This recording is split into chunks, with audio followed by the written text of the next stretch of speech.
یہ ایک ظالم کافر تھا، وہ حضور کی خدمت میں آیا، کہنے لگا میں نہیں مانتا قیامت آئے گی۔ حضور نے اس کو دلائل دیے، تو جب دلائل کے سامنے بے بس ہو گیا تو کہنے لگا کہ جس قیامت کی آپ بات کرتے ہیں وہ قیامت آ بھی گئی تو میں نہیں مانوں گا۔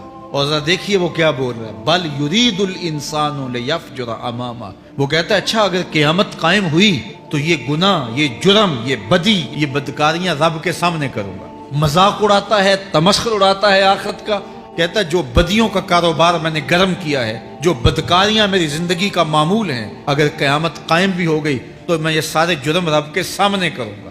پھر وہ مجھے پکڑ کے دکھائے، پھر پوچھتا ہے اچھا قیامت کب آئے گی؟ یہ تمسخر کے طور پہ پوچھتا ہے کب آئے گی قیامت، میں جرم رب کے سامنے کرنا چاہتا ہوں۔ اللہ اکبر۔ اب جواب سنیے، اب لفظوں کا ترجمہ اس زور سے کیا ہی نہیں جا سکتا جس زور کے لفظ ہیں۔ وہ کہتا ہے قیامت کب آئے گی، میں تو یہ جرم رب کے سامنے کرنا چاہتا ہوں۔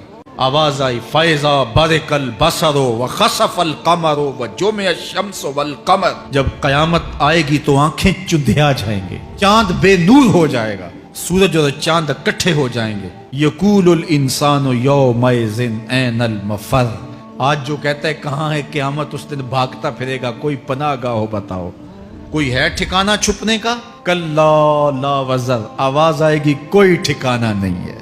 الی ربک یومئذ المستقر، اگر ٹھکانہ ہے تو صرف رب کے پاس ہے، انہیں ٹھکانہ ملے گا جو رب کے بندے ہیں اور اس کی دہلیز پہ آنے والے ہیں۔ اللہ تعالیٰ اس دن بتا دے گا جو آگے بھیجا اور وہ بھی بتا دے گا جو پیچھے چھوڑا، ایک ایک چیز تشت ازبام ہو جائے گی۔ اللہ فرماتا سارے راز کھل جائیں گے، جو بند کمروں میں جرم کیے داد عیش دیتا رہا وہ بھی کھل جائیں گے، اور پھر کوئی طاقت نہیں ہوگی جو اس کو بے نقاب ہونے سے بچا سکے۔ تو وہ کتنا سخت دن ہوگا۔